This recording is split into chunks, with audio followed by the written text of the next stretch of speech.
नमस्कार, तेजस्विनी कार्यक्रम में आप सबका स्वागत है। आपके साथ मैं हूं ममता चोपड़ा। जिंदगी में ऐसे इंसान बहुत विरले होते हैं जो सुविधापूर्ण ऐशो आराम की जिंदगी छोड़कर अपने लिए संघर्षपूर्ण और मुश्किल राह चुनते हैं, सिर्फ इसलिए कि दूसरों की जिंदगी आसान कर सकें। हमारी आज की तेजस्विनी एक ऐसी महिला है जिनका पूरा जीवन तपस्या भरा जीवन रहा है, जिसे वो अपने पति के साथ तय कर रही हैं। अमेरिका से डिग्री लेकर आप भारत वापस लौटी, लेकिन बड़े शहरों का रुख नहीं किया, बल्कि आप तो एक पिछड़े ग्रामीण आदिवासी इलाके में जाकर जुट गई वहां के लोगों को स्वास्थ्य सुविधाएं मुहैया कराने के लिए।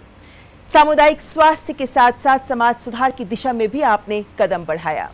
गांधी जी के ग्राम स्वराज की तर्ज पर ही आप आरोग्य स्वराज के सपने को साकार करने के लिए अपने पति के साथ कुछ इस तरह आगे बढ़ी कि देश विदेश में भी नीति नियंताओं की सोच आपने अपने रिसर्च, अपने जमीनी काम के साथ बदल डाली।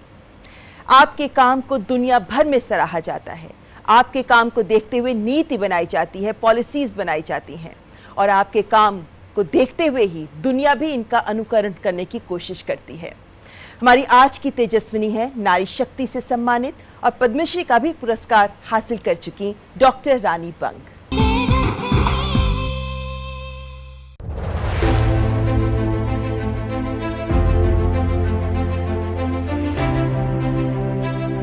गांधी जी के विचारों को प्रतिबिंबित करता, मानव कल्याण को समर्पित डॉक्टर रानी बंग का सादा जीवन समाज के आखिरी छोर पर खड़े व्यक्ति तक स्वास्थ्य सुविधाएं पहुंचाने के लक्ष्य को समर्पित है। विदेश से पढ़ाई कर स्वदेश लौटी और अपनी कर्म भूमि के लिए चुना ग्रामीण अति पिछड़ा नक्सलवादी क्षेत्र गढ़चिरौली। अपनी संस्था सर्च यानी society for education action and research in community health के जरिए 4 दशक से आदिवासी क्षेत्रों में विभिन्न चुनौतियों और मुश्किलों से सामंजस्य बैठाते हुए स्थानीय स्तर पर ही दाइयों 5वीं या 7वीं पास युवाओं को ही प्रशिक्षित कर आरोग्य स्वराज का सपना साकार करने में जुटी है। सार्वजनिक स्वास्थ्य पर अपनी रिसर्च के आधार पर महिलाओं में स्त्री रोग और शिशु मृत्यु दर के आंकड़ों, कारणों और तथ्यों को दुनिया के सामने लाकर वैश्विक स्तर पर नीतिगत निर्णयों को भी प्रभावित किया। घर पर ही नवजात की देखभाल के लिए home based newborn care model विकसित किया, जिसे राष्ट्रीय स्तर पर 5 वर्षीय योजना का हिस्सा बनाया गया। कई देशों ने इसे अपनाया। गढ़चिरौली में आपके प्रयासों से शिशु मृत्यु दर 121 से कम होकर 22 तक पहुँच गई है। नशाखोरी पर प्रतिबंध जैसे सामाजिक सुधार की पहल के अलावा लैंगिक शिक्षा कार्यक्रम तारुण्य भान के जरिए युवाओं को बदलाव का वाहक बनाने की मुहिम में भी आप जुटी हैं। स्वास्थ्य से जुड़े विभिन्न अनुसंधान को लेकर कई राष्ट्रीय अंतर्राष्ट्रीय मंचों पर 70 से अधिक पुरस्कारों का सम्मान आप हासिल कर चुकी हैं। टाइम मैगजीन द्वारा ग्लोबल हेल्थ हीरोज की फहरिस्त में शामिल, विश्व स्वास्थ्य संगठन द्वारा पब्लिक हेल्थ चैंपियन के रूप में चयनित, नारी शक्ति पुरस्कार और पद्मश्री से सम्मानित डॉक्टर रानी बंग हैं हमारी आज की तेजस्विनी।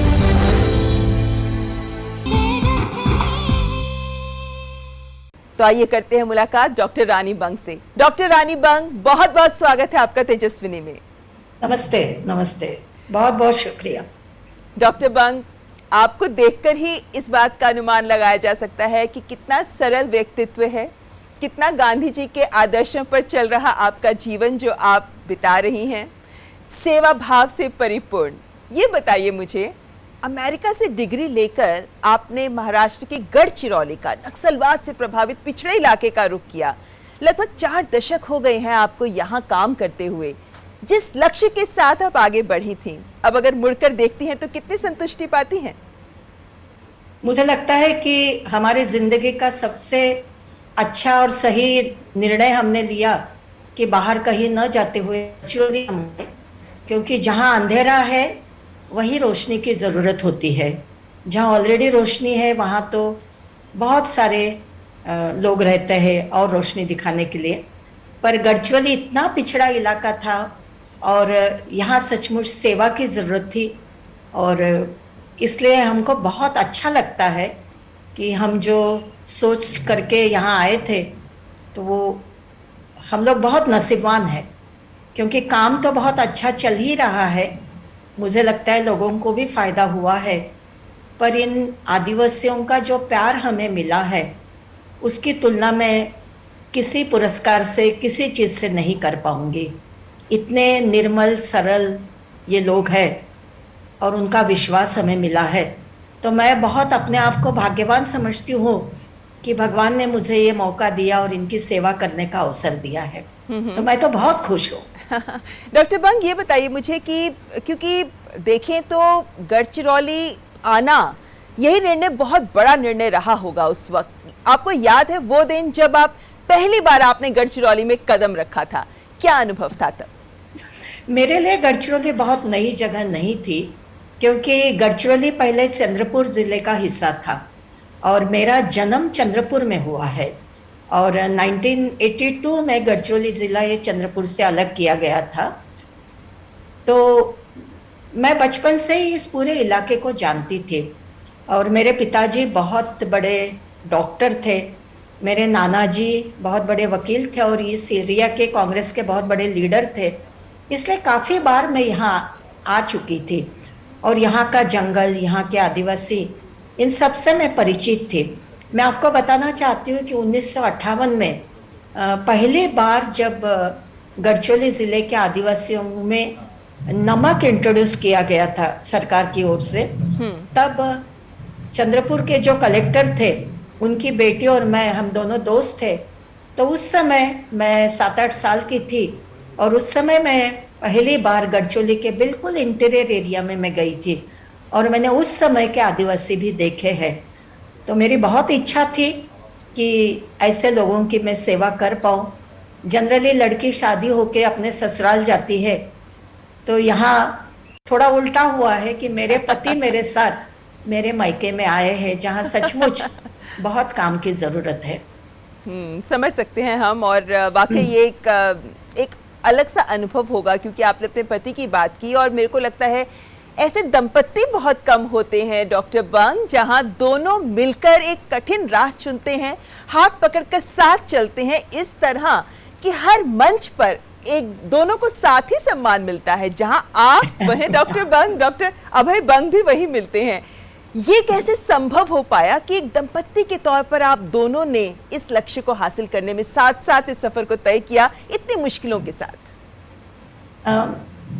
एक्चुअली मैं बहुत अलग बैकग्राउंड से आती हूँ और मेरे पति डॉक्टर अभय बंग ये गांधीवादी परिवार से आते हैं, मूल वर्धा के हैं। हम दोनों मेडिकल कॉलेज में क्लासमेट्स थे। कहिए हम दोनों कॉम्पिटिटर्स थे, क्यों कौन फर्स्ट आएगा, क्योंकि हमेशा ही टॉपर रह चुके थे। और फिर मेरे सपने तो बहुत सीधे थे कि मैं MBBS करूँगी, MD करूँगी, फिर अमेरिका और या इंग्लैंड जाऊँगी, MRCOG करूँगी, क्योंकि मेरे भाई बहन सब विदेश में ही रहते हैं। पर अभय के साथ में धीरे धीरे ज़्यादा पहचान हुई और पहली बार मुझे पता चला कि गांव में जाके काम करना चाहिए जहां सचमुच ज़रूरत है। मुझे बचपन से ही कभी पैसे में रुचि नहीं थी, पैसा तो बहुत देखा था घर में सधन परिवार होने के कारण, पर लोगों के साथ में काम करना ये मेरे लिए बहुत अलग चीज़ थी। और मैं तो हमेशा कहती हूँ कि सार्वजनिक स्वास्थ्य का हमने जो काम शुरू किया, तो मेरा पहला गुरु तो मेरा पति है, क्योंकि उसके कारण ही मुझे गांधीवादी विचार समझे और सेवा भाव जो है कि शहरों में या बड़े विदेशों में न रहते हुए गांव की ओर बढ़े। जो गांधी जी ने कहा था कि गांव की ओर जाना है और आरोग्य स्वराज यदि मिलाना हो तो गांव वालों को सक्षम करना बहुत ज़रूरी है। मतभेद नहीं होता, कभी बहस नहीं होती मुद्दों पर? बहस तो बहुत होती है, क्योंकि बिल्कुल रोज की जिंदगी में मुझे तीखा पसंद है, मैं साउथ इंडियन हूँ, अभय को मीठा पसंद है और राजस्थान के है मूल। मुझे लोगों के साथ बहुत बात करना अच्छा लगता है और अभय थोड़े से रिजर्व्ड है। और रिसर्च मेथोडोलॉजीज जो हम यहाँ करते हैं, तो अभय को क्वांटिटेटिव टाइप ऑफ रिसर्च यानी आंकड़ों के साथ में खेलना उसे बहुत पसंद है। मुझे क्वालिटेटिव टाइप ऑफ रिसर्च में बहुत रुचि है। तो Abhay is very good in ideas, नई आइडियाज़ जनरेट करने में उनको बहुत अच्छा लगता है। और मुझे कंटिन्यूअसली एक ही काम लगातार करते रहने में मुझे कोई दिक्कत नहीं है। पूरक रहे हैं आप दोनों एक दूसरे के और इसी वजह से शायद समाज का, इस पूरे क्षेत्र का फायदा हुआ है इन मायनों में। ये बताइए डॉक्टर बंग, क्योंकि आपने कहा कि गढ़चिरौली आपका जाना पहचाना ही इलाका था, लेकिन जब भी कोई नई चीज आदिवासी लोगों के बीच में लाई जाती है तो उनमें एक हेजिटेशन होती है, वो उसको बहुत जल्दी स्वीकार नहीं करते हैं। आपने तो बहुत नए तरीके इजाद किए कि यहाँ के लोगों के स्थानीय स्तर पर ही स्थानीय समस्याएं स्वास्थ्य की, उनका हल ढूंढा गया। इससे पहले कि आपकी रिसर्च की भी बात करूं, आपसे यही जानना चाहती हूँ, कैसे जीता आपने यहाँ के आदिवासियों का विश्वास अपने अस्पताल के जरिए, अपने काम के जरिए? मुझे लगता है कि ट्रेडिशनल मेडिसिन और मॉडर्न मेडिसिन में एक पुल बनाने की बहुत ज़रूरत होती है। तो यहाँ आने के बाद शुरू में हम लोगों ने जल्दबाजी बिल्कुल नहीं की। करीब 1 साल तक हम लोगों ने 40-45 आदिवासी देहातों के जो नेता रहते हैं, महिलाओं के, पुरुषों के, फिर जो उनके पुजारी रहते हैं, मांझी रहते हैं, भूमिया कहते हैं, यहाँ के जमींदार रहते हैं, इलाका रहता है 40-50 गाँव का मिलके, तो उनके साथ करीब 1 साल तक हम लोगों ने चर्चा की, सभाएं ली। और आदिवासियों के साथ में सभा लेना यानी रात में ही होता है और फायर के अराउंड उनके साथ में बैठना पड़ता है।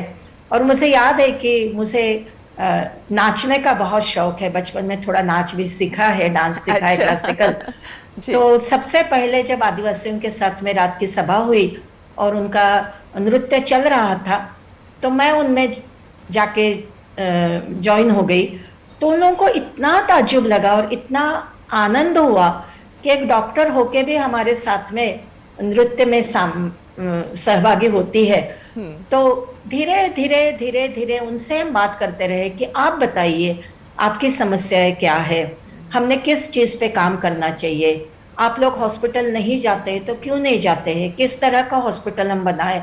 और उन्होंने जो सुझाव दिए वही हम लोगों ने उसका इस्तेमाल किया।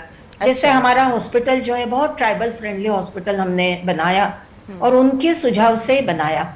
उन्होंने कहा कि इस अस्पताल का नाम माँ दंतेश्वरी दवाखाना होना चाहिए, क्योंकि दंतेश्वरी माता ये उनके लिए बहुत बड़ी देवी होती है, जो पूरा दंडकारण्य बेल्ट है, उड़ीसा से लेके मध्य प्रदेश, छत्तीसगढ़, महाराष्ट्र का कुछ इलाका, अब तो आदिलाबाद आंध्र प्रदेश तक। तो हमने उनको कहा, मैं तो भगवान में विश्वास रखती हूँ और देवी को बहुत मानती हूँ, पर मेरे हस्बैंड को थोड़ा अटपटा लगा। उन्होंने कहा कि माँ दंतेश्वरी दवाखाना नाम क्यों चाहिए? तो उन्होंने कहा कि जनरली अस्पताल के डॉक्टर लोग खुद को भगवान समझते हैं, अच्छा, पर हम पहले हमारे भगवान का दर्शन करेंगे और फिर अस्पताल में आएंगे, तो यहाँ एक छोटा सा मंदिर बनाओ। तो हमारे अस्पताल के गेट में ही दंतेश्वरी माता का मंदिर है। फिर उन्होंने कहा कि हमारा जमीन से सीधा रिश्ता होना चाहिए, कोई डबल स्टोरीड बिल्डिंग नहीं होनी चाहिए। फिर उन्होंने कहा कि हॉस्पिटल में कोई भी नर्स या डॉक्टर या कोई भी स्वास्थ्य कर्मचारी सफ़ेद कपड़े नहीं पहने, अच्छा, और सफ़ेद चादरों का इस्तेमाल न करे, क्योंकि हम हमारे मुर्दे को सफ़ेद कपड़ों में बांधते हैं। तो हमने वो भी मान लिया। फिर उन्होंने कहा कि सभी अस्पतालों में ऐसा रहता है कि पेशेंट अंदर, रिश्तेदार बाहर, और डॉक्टर लोग कुछ बहुत ही कम समय के लिए पेशेंट को देखते हैं।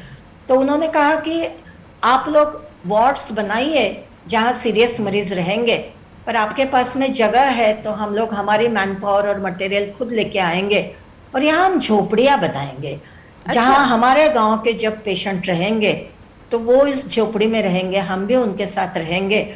तो वो सजेशन उन्होंने दिया।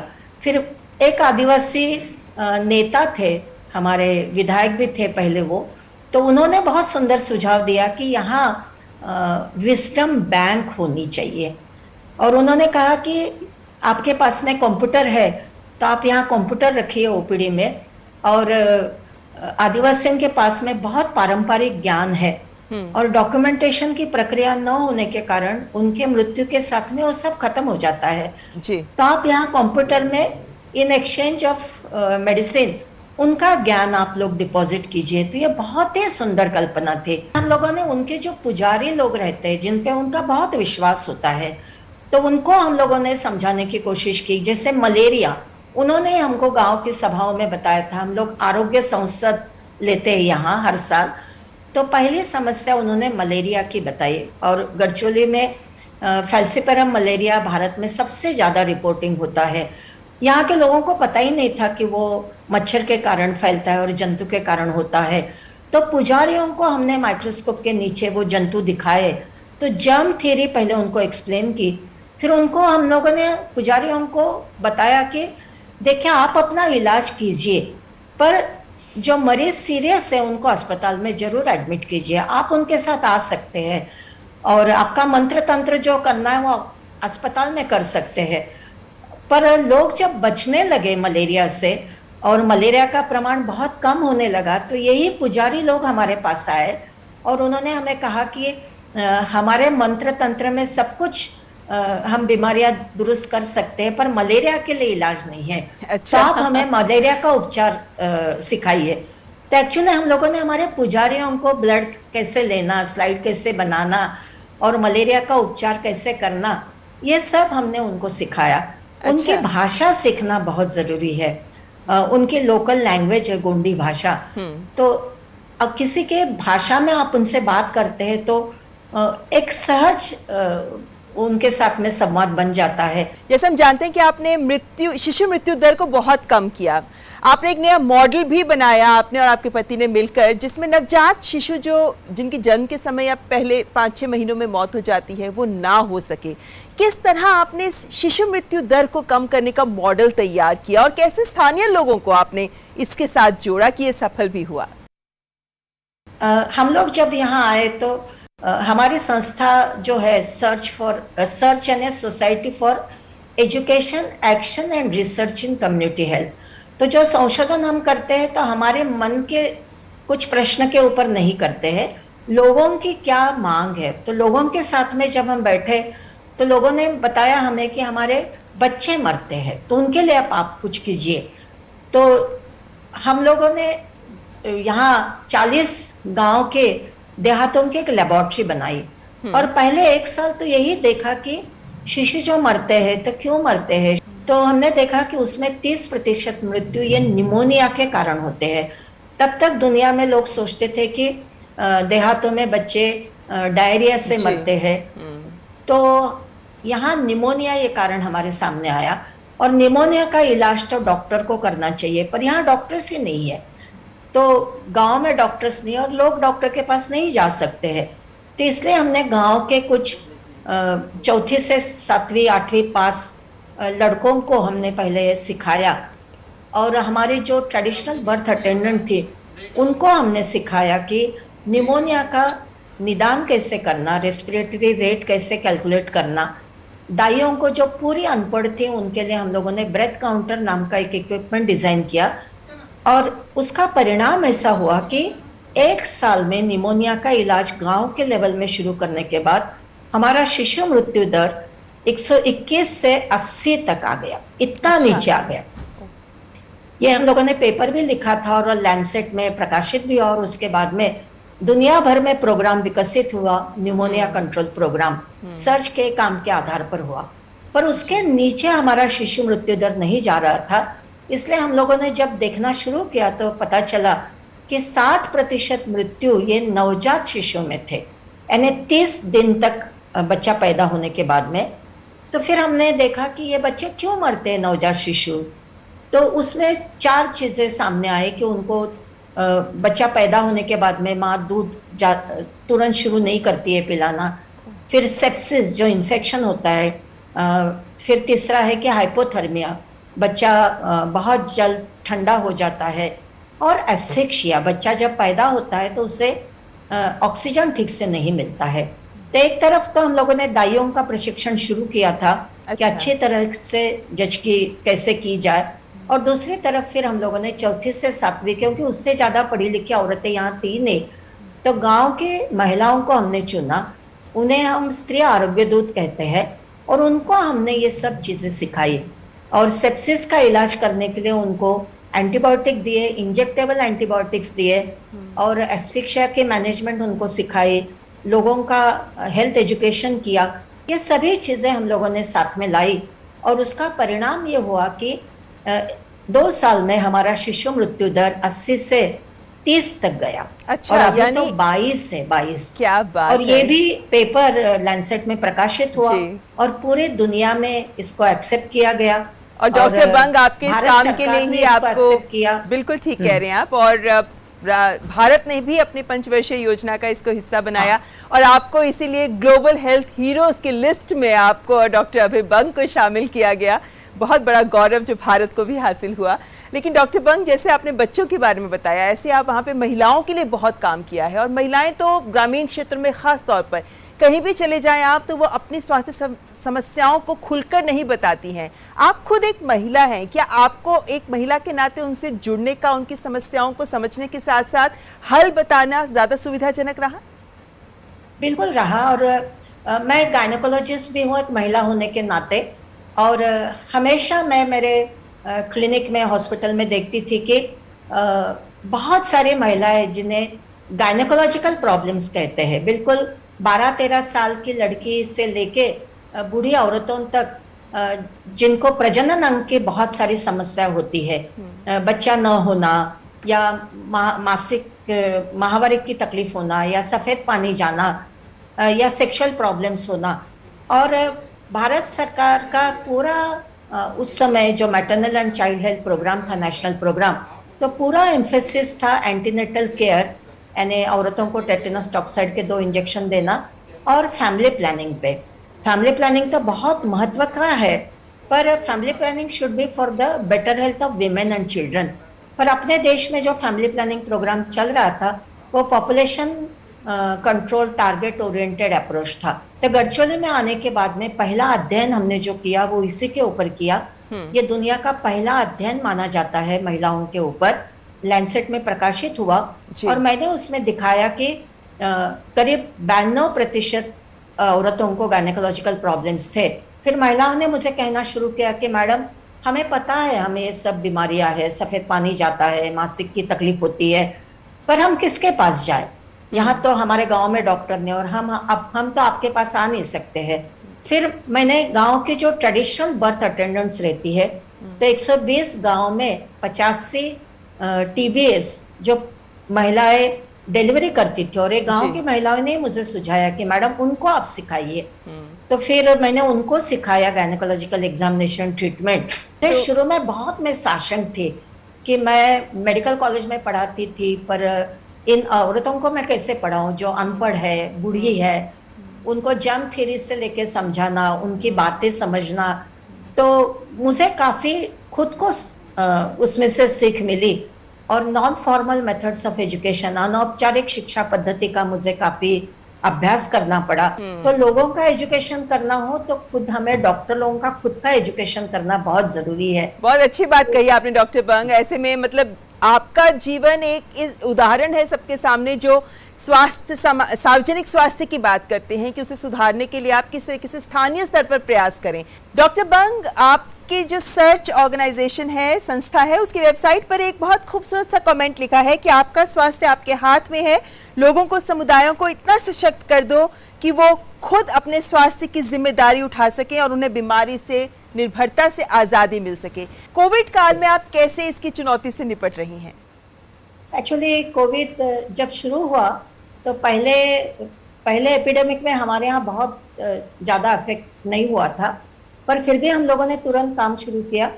हमारा हॉस्पिटल जो है वो कोविड हॉस्पिटल करके गवर्नमेंट से रिकॉग्नाइज्ड है, और लोगों का काफ़ी विश्वास से सर्च किया हॉस्पिटल पे। गांव के लेवल में हमारे जितने भी हेल्थ वर्कर्स हैं, male female, tribal area, non tribal area, तो उन सबका हम लोगों ने एजुकेट किया। पहले तो हम लोगों ने उन सबका वैक्सीनेशन करवाया और उनका लाइफ इंश्योरेंस, हेल्थ इंश्योरेंस निकाला, और फिर उनको गांव-गांव में घर-घर जाके लोगों से बात करना, कुछ सिम्टम्स है क्या कोविड लाइक वो देखना। उनको हमने ऑक्सीमीटर दिया और ऑक्सीमीटर से कैसे देखना ऑक्सीजन लेवल, ये सब सिखाया। और थोड़े से सिम्टम हो तो घर में इलाज करो, और ज्यादा सिम्टम्स हो तो अस्पताल में एडमिट करो। तो कंटिन्यूअस हमारा काम चल ही रहा है उसमें। यानी जो आपने पूरी व्यवस्था तैयार की, उस व्यवस्था का पूरा फायदा इस कोविड को के समय पे आपको मिल पाया है। लेकिन यहाँ पर आपसे समाज सुधार के तहत जो नशाखोरी और ऐसी समस्याओं को लेकर आपने एक तरीके के जन जागरण अभियान शुरू किए और सफलता भी उनमें पाई, उनके बारे में बताइए, क्योंकि उसके लिए भी एक हिम्मत चाहिए होती है काम करने के लिए। एक्चुअली जब महिलाओं के स्वास्थ्य के बारे में हम लोगों ने काम शुरू किया और महिलाओं की मैं सभाएं लेती थी, तो महिलाओं ने कहा कि पहले मैडम ये बताइए कि हमारे घर में मेरे पति की, लड़के की शराब कैसे छूटेगी। और शुरू में तो हमें लगा कि एक नैतिक मुद्दा है शराब का, हमारे गांधीयन बैकग्राउंड के कारण, पर बाद में ध्यान में आया कि ये बहुत बड़ा गरीबी का मुद्दा है, सोशल इश्यू है, महिलाओं के स्वास्थ्य और पुरुषों के स्वास्थ्य के लिए भी बहुत बड़ा इश्यू है। तो लिटरली हम लोग we were dragged into anti alcohol movement, और 5 साल तक हम लोगों ने आंदोलन किया लोगों के साथ में। और मुझे बहुत खुशी होती है बताने में, ये पराक्रम हमारा नहीं है, ये पराक्रम गढ़चिरौली के आदिवासी और गैर आदिवासी युवा, महिलाएं, पुरुषों का पराक्रम है कि गढ़चिरौली जिला ये महाराष्ट्र में नहीं पूरे भारत में पहला जिला है कि 1992 में यहाँ की सब सरकार की शराब की दुकानें बंद करनी पड़ी। इससे बहुत बड़े पैमाने में अल्कोहल डी एडिक्शन का प्रोग्राम, कम्युनिटी लेवल पे डी एडिक्शन का प्रोग्राम, और फिर अभी टोबैको का भी हम लोगों ने बहुत बड़ा हेल्थ एजुकेशन और डी एडिक्शन टोबैको का, क्योंकि बच्चों में और महिलाओं में उसकी लत बहुत दिखाई देती है। तो काम तो हमारा बहुत चल रहा है, बहुत कठिन काम था, काफी संघर्ष हमें करना पड़ा। और डॉक्टर बंग, आपके देखें तो जिंदगी में आपने इतना काम किया है कि मेरे ख्याल से मैं घंटों आपसे आपकी जिंदगी के बारे में बात कर सकती हूँ, लेकिन चलते चलते एक बात जो जरूर जानना चाहूंगी आपसे, क्योंकि आप युवाओं को भी जागरूक कर रही हैं, आप एक तरीके से चेंज मेकर्स क्रिएट कर रही हैं, युवाओं को सेक्स एजुकेशन के बारे में बताकर इन मुद्दों के बारे में जागरूक करते हुए, ये निर्माण की पहल क्या है? एक्चुअली इसमें 2 चीजें हैं, एक तो सेक्स एजुकेशन फॉर बोथ, यानी युवा लड़के और लड़कियां दोनों के लिए। और करीब 30 साल पहले मैंने एक कार्यक्रम शुरू किया था, क्योंकि समाज में महिलाओं पे जब अत्याचार होते हैं उसके बाद हम आवाज उठाते हैं, पर ये अत्याचार करने वाले अपने ही समाज के पुरुष होते हैं, लड़के होते हैं। तो लड़के और लड़कियां दोनों में जागृति निर्माण हो और उन्हें सक्षम करे, एक दूसरे का सम्मान करे, इसलिए हम लोगों ने सेक्स एजुकेशन का कार्यक्रम शुरू किया। और 2006 साल से हम लोगों ने निर्माण का काम शुरू किया, क्योंकि कई बार लोग हमें कहते थे कि हमारे यहाँ आप सर्च के ब्रांच खोले, तो हमें तो इम्पॉसिबल है, पर नए चेंज मेकर्स हर जगह, भारत के कई जगह ऐसे है कि जहाँ स्वास्थ्य की सुविधाएं नहीं है या इतर सुविधाएं नहीं है, न सिर्फ मेडिकल की नहीं, पर पानी की समस्या है, शिक्षा की समस्या है, अंधश्रद्धाओं की समस्या है, गरीबी की समस्या है। तो नए युवाओं को तैयार करना, न्यू चेंज मेकर्स, इसलिए हम लोगों ने निर्माण शुरू किया गढ़चिरौली में। और महाराष्ट्र से पहले शुरू किया था, 18 से 26 साल की उम्र तक के सब युवाएं इसमें शामिल हो सकते हैं, पर अभी पूरे भारत से इसके लिए डिमांड आ रही है और कई जगह से बच्चे आ रहे हैं। और यानी आने वाले वक्त में डॉक्टर बंग आपका काम बहुत ज्यादा फैलने वाला है, लेकिन अब वक्त थोड़ा कम है, लेकिन चलते चलते आखिरी सवाल, यहाँ से आगे जिंदगी में अब और क्या हासिल करने की इच्छा रखती हैं डॉक्टर रानी बंग? मुझे तो लगता है कि 100 साल तक जीना है और मरते दम तक तो काम करना ही है। और अपने समाज में इतने सारे प्रश्न है, कई सारे महिलाओं के स्वास्थ्य के समस्याएं है, युवाओं की समस्याएं है, पर्यावरण की समस्याएं है, तो उन सभी चीजों में काम करना। डॉक्टर बंग, अभी तक भी आप बहुत बहुत अच्छा काम करती आई हैं और हमें पूरी उम्मीद है कि आने वाले वक्त में भी आप जिस सोच, जिस लक्ष्य के साथ आगे बढ़ रही हैं उसे ज़रूर हासिल करेंगी। बहुत बहुत शुभकामनाएं आपको और बहुत बहुत शुक्रिया हमसे बात करने के लिए। थैंक यू, बहुत बहुत धन्यवाद, नमस्ते। तो ये थे हमारे साथ डॉक्टर रानी बंग। आज के इस साक्षात्कार को लेकर आपके क्या विचार हैं, आप हमारे साथ ज़रूर साझा करिए। हमारा ईमेल है tejaswini.ddnews@gmail.com। तो अगले हफ्ते फिर हाजिर होंगे एक और तेजस्विनी के साथ। नमस्कार।